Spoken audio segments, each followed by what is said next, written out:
اللہ کا فرمان ہے ان الذین قالوا ربنا اللہ ثم استقاموا تتنزل علیہم الملائکہ، جنہوں نے کہا ہمارا رب اللہ ہے اور پھر ڈٹ گئے، استقامت اختیار کی، اللہ کے فرشتے رحمت کے ان پہ اترتے ہیں۔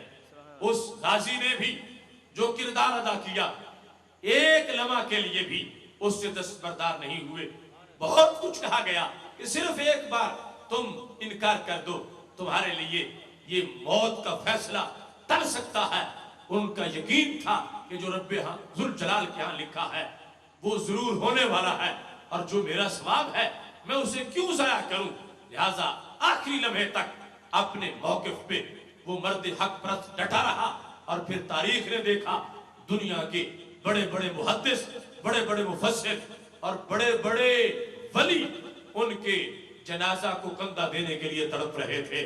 اس کی ایک جست نے کر دیا قصہ تمام۔ اس زمین و آسمان کو بے قرار سمجھا تھا میں۔ ایک جمپ عشق کا ایسا ہے جو بندے کو کہیں سے کہیں اوپر لے جاتا ہے، اور یہ جذبہ جو انہوں نے ان آخری عہد کے اندر اس امت میں جس کا بیج بویا، اس کی فصلیں آج بھی تمہیں پکی ہوئی اور تازہ نظر آتی ہے۔ جس وقت غازی علم الدین شہید رحمہ اللہ تعالی کی شہادت کو 1 سال گزر چکا تھا، یہاں لاہور میں ہندوؤں نے اجتماع کیا، اور ان کا ایک بے باک خطیب، بے لگام خطیب مائک پہ کھڑا ہو گیا۔ اس نے وہ گستاخانہ کتاب ہاتھ میں پکڑی ہوئی تھی، اور وہ مجمع سے یہ کہہ رہا تھا کہ اس کتاب کی وجہ سے راجپال کو قتل کیا گیا۔ آج علم الدین میانی صاحب قبرستان کی مٹی میں ہے، اور یہ کتاب میرے ہاتھ میں ہے۔ ہم اس کو پھر شائع کریں گے، دیکھتے ہیں کہ کون روکتا ہے۔ وہ علم الدین روکنے والا، وہ میانی صاحب مٹی میں دفن ہو چکا ہے۔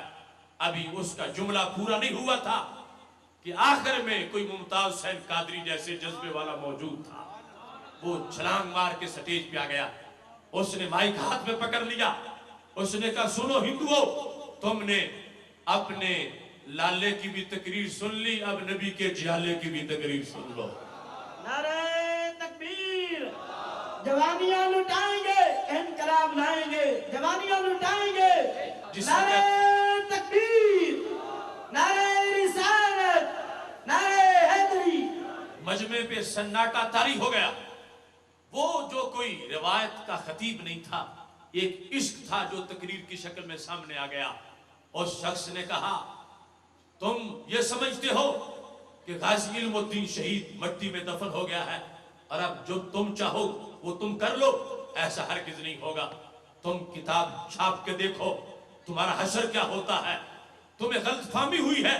میانی صاحب قبرستان میں ہم نے غازی علم الدین شہید کو دفن کیا تھا، مگر جس خنجر سے اس نے راجپال کا سینہ چیرا تھا وہ ہم نے دفن نہیں کیا، وہ ہم نے بحری رکھا ہوا ہے۔ تم کتاب چھاپو، وہ خنجر پھر متحرک ہو جائے گا۔ وہ خنجر تھا غازی عامر عبد الرحمن کے پاس، جو ہٹلر کے دیش میں بھی قرض اتار کے آ گیا، جس نے وہاں بھی ثابت کیا شرابیش کی احمد میں کچھ ایسی کیف و مستی ہے کہ جان دے کر بھی ایک تو بوند مل جائے تو سستی ہے۔ جان دے دی ہے، امر ہو گئے ہیں، مگر پھر بھی امت مسلمہ کی لاج رکھ لی ہے۔ ہم نے گوجرانوالہ ساتوکی میں غازی عامر عبد الرحمن شہید کو دفن کیا تھا، مگر جو چھرا تھا ان کا وہ ہم نے بحری رکھا تھا۔ وہی چھرا غازی ممتاز حسین قادری کے پاس تھا۔ آج اڈیالہ جیل میں غازی ممتاز قادری بند ہے، مگر وہ عشق کا چھرا پھر بھی باہر ہے، جو کسی وقت بھی متحرک ہو سکتا ہے۔ اس واسطے توہین کرنے والوں کو اپنا حساب کرنا چاہیے۔ یہ عشق کی فصلیں پکی ہوئی ہیں، جتنی بھی کٹائی ہوتی رہے گی یہ پھر بھی ہری بھری رہے گی، کبھی بھی۔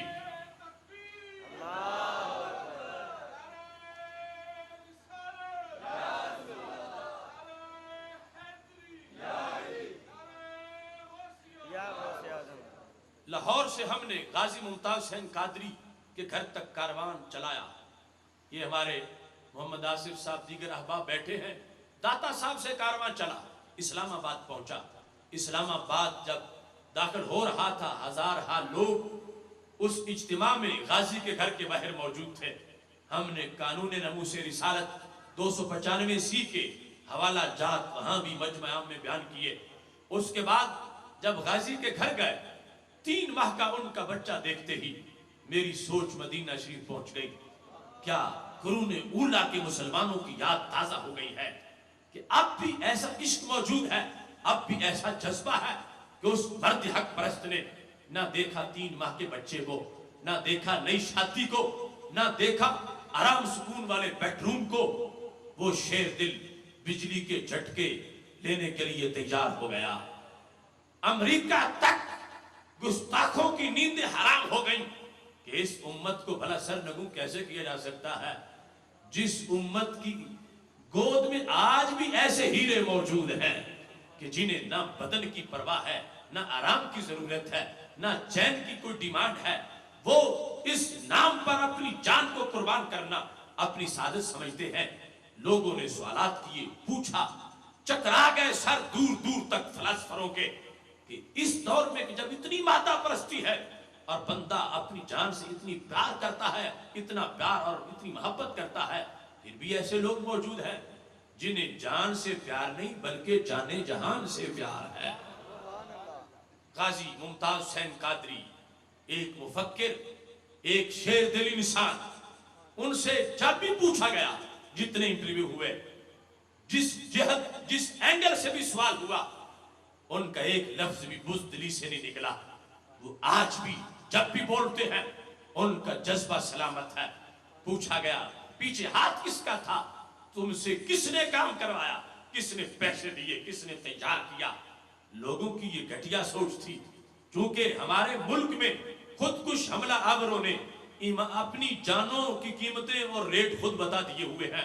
اس واسطے لوگ یہی سمجھ رہے تھے کہ شاید کسی اس کمپنی سے تعلق ہے, مگر غازی نے واضح کیا دہشت گرد اور ہوتا ہے, مجاہد اور عاشق اور ہوتا ہے. کس کا ہاتھ پیچھے تھا, تم نے یہ کام کیوں کیا؟ تو غازی ممتاز حسین قادری کا جواب یہی تھا, وہ جن کی یاد زخموں کا درد ہونے نہیں دیتی, وہ جن کی دید جذبوں کو سرد ہونے نہیں دیتی, وہ جن کے نام سے ساری بلائیں بھاگ جاتی ہیں, وہ جن کے ذکر سے سوئی امیدیں جاگ جاتی ہیں, وہ جن کے عشق میں باغ جنا میں بلبلے بولے, وہ جن کے شوق میں شجر یقین سے کونپلے نکلے. اگر سولی ملے ان کی محبت میں گوارا ہے, جو ہر تلخی مٹائے ان کے چہرے کا نظارہ ہے. وقت چونکہ مختصر ہے, اپنی بات سمیٹتے ہوئے ان غازیوں شہیدوں کا جو عزم ہے اور جو میرا اور آپ سب کا مشترکہ عزم ہے, جو فکر داتا گنج بخش بھی ہے, فکر بابا فرید بھی ہے, فکر مجدد الفسانی بھی ہے, فکر رضا بھی ہے, جو صفہ کا سبق بھی ہے, دار ارکم کا پیغام بھی ہے, جو لوح محفوظ کا سندیسہ بھی ہے, اور نور حرم کی پہچان بھی ہے, جو ہم سب کا مشترکہ حلف, ادارہ صراط مستقیم کا منشور, ہمارے دلوں کی دھڑکن. آؤ ہاتھ بلند کر کے رات کے ان سناٹوں میں پھر وہ عہد تازہ کر لیں, توحید و رسالت کی خاطر ہر باطل سے ٹکرائیں گے, ہم فکر مدینہ کا پرچم ہر چوٹی پہ لہرائیں گے. مجھے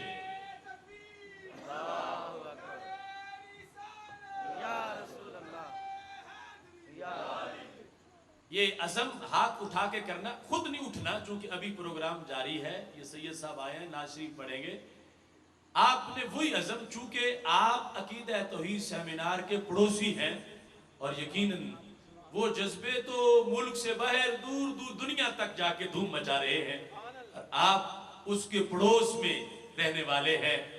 مل کر یہ عہد کیجئے, توحید و رسالت کی خاطر ہر باطل سے ٹکرائیں گے, ہم فکر مدینہ کا پرچم ہر چوٹی پہ لہرائیں گے. معبود فقط ہے ایک خدا, مسجود فقط ہے ایک خدا, ہم اللہ کی صداؤں سے سینوں کو پھر گرمائیں گے. کیوں شرک کے فتوے لگتے ہیں توحید کے ان مت والوں پر, ہم ان کج فکر خطیبوں کو راز توحید بتائیں گے. تعظیم نبی کا سنتے ہی جنہیں سوزش سی ہو جاتی ہے, شوق توحید کے شربت سے ہم ان کا روگ مٹائیں گے۔ وہ دیپ جو بجھ گئے فتنوں کی تند و تاریک ہواؤں سے، طیبہ کی دیا سلائی سے ہم پھر وہ دیپ جلائیں گے۔ ہم آل نبی کے متوالے، حسنین کے مشن کے وارث، ہم پھر سے شمر یزیدوں کو قربا کی شان بتائیں گے۔ اصحاب نبی کے چرچے سے جو بغض کی آگ میں جلتا ہے، ہم رضی اللہ کی پھاروں سے وہ جلتی آگ بجھائیں گے۔ یہ سن لیں چور اندھیروں کے، اب آ گئے دور سویروں کے، ہم فکر رضا کی کرنوں سے ہر بستی کو چمکائیں گے۔ یہ بھول ہے تیری واشنگٹن کہ دنیا پہ تو راج کرے، رحمان کے بندے ہر بستی پہ مدنی رنگ چڑھائیں گے۔ میں رب کی آس پہ کہتا ہوں سرکار مدینہ کے صدقے، وہ دن بھی آئے گا آصف، ہم دنیا پہ چھا جائیں گے۔ ادارہ صراط مستقیم کی اس دعوت کو گلی گلی محلے محلے پھیلائیے، اس کے کارکن بن جائیے۔ میں اپنی بات اس دعا پہ ختم کر رہا ہوں۔ الہی پر اصل میری دعا کر، بجاہ مصطفیٰ خیر الورا کر، خدا بندہ دعا میری یہی ہے، میرے ممتاز غازی کو رہا کر۔ وآخر دعوایا ان الحمدللہ رب العالمین۔